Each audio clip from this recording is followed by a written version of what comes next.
Hello दोस्तों, कैसे हैं आप सब। स्वागत है आप सभी का कॉमिक वर्ल्ड चैनल पर। तो चलिए दोस्तों, शुरू करते हैं राज कॉमिक्स में थ्रिलर और सस्पेंस सीरीज की कॉमिक्स खूनी आत्मा का पहला भाग। खूनी आत्मा। था धड़ाक। जैसे ही मुन्ना फुटबॉल उठाने के लिए झुका, दरवाजा जोर जोर से हिलने लगा। धर धर धर धर धर। मुन्ना, मुन्ना बेटा। हाँ माँ, यहाँ क्या कर रहे थे? कितनी बार तुमसे यहाँ आने के लिए मना किया है? माँ, ये फुटबॉल वहां चली गई थी, इसे लेने गया था। कल से यहाँ फुटबॉल नहीं खेलना, समझे? बाद में। माँ, उस कमरे में कौन है? माँ, कोई अंदर से दरवाजा पीट रहा था। कोई नहीं बेटा, उस कमरे में तुम्हारे डैडी ने शेर को बंद कर रखा है। क्यों माँ? शेर तो चिड़ियाघर में होता है। होता है, पर अब तू वहां नहीं जाएगा बस। माँ के जाते ही मुन्ना उठा और दादाजी के कमरे में आ गया। दादाजी, दादाजी, दादाजी। आओ मुन्ना बेटे। दादाजी, हमें शेर देखना है। शेर? बेटा, शेर यहाँ थोड़ी होता है। होता है दादाजी, बरामदे वाले कमरे में है ना। तुम्हें किसने कहा कि वहां शेर है? नहीं बेटा, भूल जाओ उसे, वहां कुछ भी नहीं है। अच्छा दादाजी। रात को चूं। लाल परी? हाँ मुन्ना, आओ मैं तुम्हें शेर दिखाऊं। आहा, शेर। आओ मुन्ना, तुम्हें भूख लग रही होगी। लो मुन्ना, ये सारी चॉकलेट तुम्हारी हैं, खूब खाओ। वाह, ये तो बहुत सारी हैं। लेकिन इससे पहले मुन्ना चॉकलेट खाता। मुन्ना बेटे, मुन्ना। और मुन्ना का सपना टूट गया। मुन्ना बेटा उठो, स्कूल नहीं जाना क्या? मुन्ना की मां ने मुन्ना को नहलाकर तैयार किया। मुन्ना बेटा, थोड़ी देर में बस आने वाली है, जाओ दादाजी के पास बैठो। अच्छा माँ। लेकिन मुन्ना दादाजी के पास जाने के बजाय बरामदे वाले कमरे के सामने पहुंच गया। लाल परी। बरामदे में इतना सन्नाटा था कि सुई भी गिरे तो आवाज सुनाई दे, धक धक। मुन्ना का दिल जोर जोर से धड़क रहा था। मुन्ना ने आगे बढ़कर सांकल में लगा त्रिशूल निकाल लिया। त्रिशूल निकलते ही सांकल अपने आप खुल गई और दरवाजा अपने आप खुलता चला गया। एक बार फिर सन्नाटा छा गया। मुन्ना बुरी तरह घबरा गया था। उसके हाथ से त्रिशूल छूट गया और तभी ऐसी आंधी चली कि सारे गमले उखड़ गए, सारे बल्ब चटक गए और पंखा दूर जा पड़ा, थाड़ थाड़ थाड़।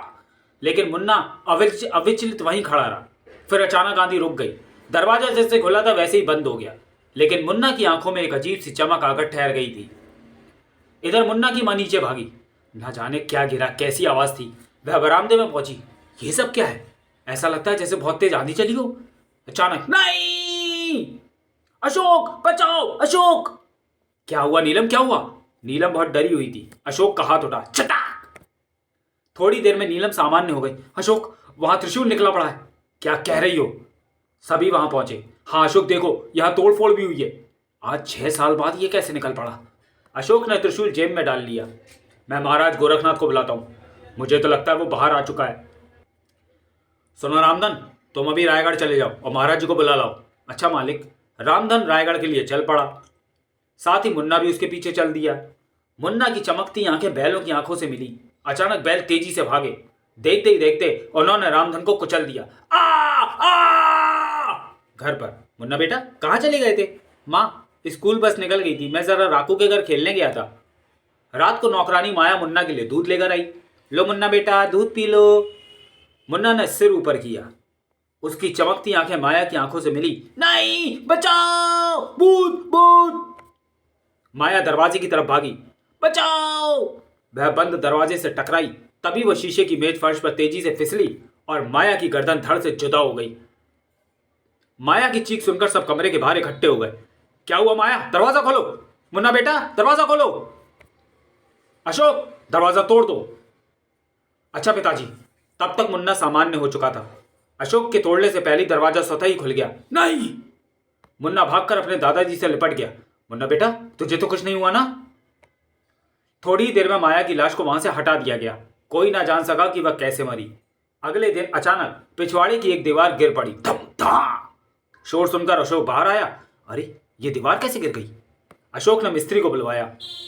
आओ गणेशी लाल, एक बार फिर तुमसे काम पड़ गया। क्या 6 साल पहले वाला? अरे नहीं भाई, बस ये दीवार गिर गई, इसे बनाना है। ये तो अभी खड़ी कर देता हूं। ये गिरी कैसे? मुन्ना की चमकती आंखें गणेशी लाल की आंखों से मिली। गणेशी लाल ने हथौड़ा उठाया और बाकी की दीवार भी तोड़ने लगा। तोड़ दूंगा, सब तोड़ दूंगा। क्या कर रहे हो गणेशी? रुको भाई, दूर हो जाओ वरना तो मैं भी तोड़ दूंगा। आह! फिर गणेशी लाल ने हथौड़ा अपने सिर पर बजाना शुरू कर दिया। उसने छेनी उठाई और अपने माथे पर रखा हथौड़े से ठोकने लगा। थोड़ी देर में वह लहरा कर नीचे गिर पड़ा। ये तो मर गया। हा हा हा, सब मरेंगे ऐसे ही। कुछ ही देर बाद गणेशी लाश वहां से हटवा दी गई। रात को नीलम अपने बाथरूम में मुंह हाथ धो रही थी। अचानक नल में से पानी की जगह खून बहने लगा। और जब उसने अपना चेहरा शीशे में देखा, नहीं, वह भय से चीखती हुई बाहर भागी। अशोक बचाओ, अशोक! क्या हुआ नीलम, क्या हुआ? वो खून बाथरूम में। दोनों बाथरूम में गए। यहां तो कुछ भी नहीं है, शायद तुम्हारा वहम होगा। नहीं अशोक, नल से खून बह रहा था और मेरी सूरत भी। ओह नहीं, आह! अगले दिन। अलख निरंजन। महाराज की जय। महाराज प्रणाम। आयुष्मान भव बच्चा। महाराज हमें बचाइए, वो बाहर आ गया है। हमें सब मालूम है बच्चा, हम तुम्हें बचाने ही आए हैं। तुम लोग हवन का इंतजाम करो, तब तक हम विश्राम करते हैं। अच्छा महाराज। कुछ देर बाद हवन की सब तैयारी हो गई। फिर उसने मंत्र पढ़ने शुरू किए। तिला की मारी तू, मितू की बाची तू, मितू की बाशी तू, कालिया मसान रक्षा कर तू। मंत्र पढ़ते ही खोपड़ी हवा में मंडराने लगी। फिर उसने दुष्ट आत्मा का आह्वान किया। सुजुकी फली तू दुष्ट आत्मा सामने आ तू। भिला की या की तू दुष्ट आत्मा सामने आ तू। लेकिन अचानक देखते ही देखते खोपड़ी राख में बदल गई। ओह! तभी हवन कुंड से आग की लपटें निकलकर महाराज गोरखनाथ के इर्द गिर्द फैल गई। नहीं! वह बचने के लिए उधर उधर भागा। बचाओ, बचाओ! अंततः अशोक ने आग बुझाने के लिए पानी डाला, मगर तब तक गोरखनाथ मर चुका था। महाराज गोरखनाथ क्या क्रियाक्रम करके अशोक घर आया। नीलम, बहुत थक गया हूं, खाना ले आओ, फिर सोऊंगा। अच्छा। नीलम खाना ले आई। अशोक ने खाना शुरू किया, लेकिन एकदम से उसे सब थूकना पड़ा। ये इसमें इतने बाल कहां से आए? नहीं अशोक, देखो सब्जी में कितने कॉकरोच और छिपकली। अशोक ने थाली उठाकर दूर फेंक दी। अशोक, ये क्या हो रहा है अशोक? मुझे तो बहुत डर लग रहा है। डरो मत नीलम, हम कल ही हवेली छोड़कर शहर चलेंगे। उस रात उन्हें भूखा ही सोना पड़ा। अचानक नीलम की नींद खुल गई। ओह, ये क्या टपक रहा है मेरे चेहरे पर? उसने चेहरे पर हाथ फिराया और जब आंख खोलकर देखा तो खून। वह झटके से खड़ी हुई और जब उसने सामने देखा तो उसकी चीख गले में ही अटक कर रह गई। मुन्ना के हाथ आगे बढ़े। वह उठकर भागी।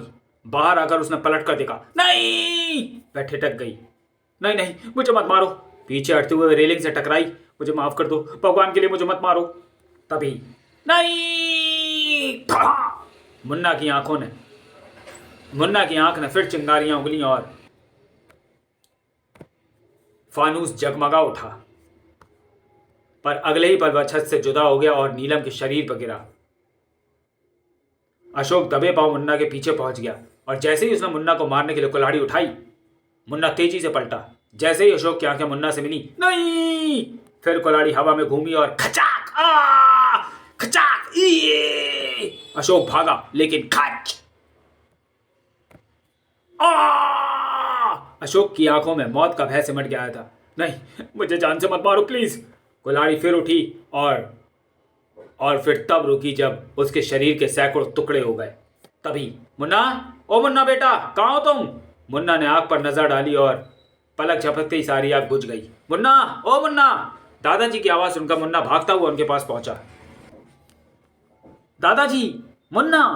ये क्या हो गया मुन्ना? बेटा, ये सब कैसे हुआ? मैं आपको सब बताता हूँ पिताजी। मुन्ना के संबोधन और बदली हुई आवाज से दादाजी चौंक पड़े। कौन हो तुम? मैं हूं नरेंद्र, आपका बड़ा बेटा। नरेंद्र? हाँ पिताजी, इन दरिंदों ने मिलकर मेरी हत्या की थी। मेरा प्रतिशोध अब पूरा हुआ है। तुम्हारी हत्या? कैसे बेटा? यह घटना 6 साल पहले की है पिताजी। मेरा छोटा भाई अशोक मेरी बीवी नीलम से प्यार करने लगा था। नीलम, आई लव यू। नहीं अशोक, ये गलत है। मैं तुम्हारे बिना जिंदा नहीं रह सकता। अशोक, ये क्या कहते हो? जब तक नरेंद्र जीवित है और अगर वह जिंदा ना रहे तो मैं क्या कहूँ, लेकिन ये कैसे संभव है? नीलम भी उसे चाहती थी, वह सहज राजी हो गई। इसकी चिंता तुम ना करो, बस कल से मेरा कमाल देखो। ठीक है, जैसा तुम सही समझो। अशोक ने माया को अपनी तरफ मिला लिया। तुम दूध में यह जहर मिलाकर उसे पहुंचा दिया करो। जी छोटे मालिक। माया मुझे रोज जहरीला दूध देने लगी और मैं बीमार पड़ गया और एक दिन जहर ने मुझे मेरे शरीर से जुदा कर दिया। अशोक, ये तो मर गया। हाँ नीलम, अब हम आज़ाद हैं शादी करने के लिए। लेकिन मैं यानी मेरी आत्मा अभी कमरे में ही थी और उनकी बातें सुनकर मुझे उनके षड्यंत्र का पता चला। उन्होंने गणेशी लाल को बुलाया। गणेशी, रुपए की चिंता ना करना, इसकी लाश को यहाँ गाड़ दो। अच्छा मालिक। रामधन की मदद से उन्होंने मेरे शरीर को आखिरी कमरे की दीवार में चिनवा दिया। उन्होंने महाराज गोरखनाथ की मदद ली। किजू की गोपीलू, किजू की भागी तू, उसने मुझे अंदर कैद कर दिया। हिजू की यामी तू, दुष्ट आत्मा बंद हो जा तू। अंदर मैं प्रतिशोध की ज्वाला में तड़पता रहा। तभी एक दिन मंत्रों का जाल टूट गया। मैंने मुन्ना को बाहर देखा, मैं उसमें प्रविष्ट हो गया। उसके साथ रहकर मुझे पता लगा कि मुन्ना मेरा ही बेटा है और अशोक ने नीलम से शादी कर ली है। तब मैंने सबसे बदला लिया पिताजी, और अब मैं मुन्ना को आपके हवाले करके जा रहा हूँ। नरेंद्र हवा में उड़ता चला गया। वह पापी संसार से सदा के लिए दूर चला गया। ताक! और मुन्ना उसके बाद अपने दादाजी के साथ मजे से रहने लगा। समाप्त। तो चलिए दोस्तों, वीडियो को यहीं समाप्त करते हैं और मिलते हैं थ्रिलर और सस्पेंस की किसी अगली कॉमिक्स में अगले वीडियो में। तब तक के लिए धन्यवाद।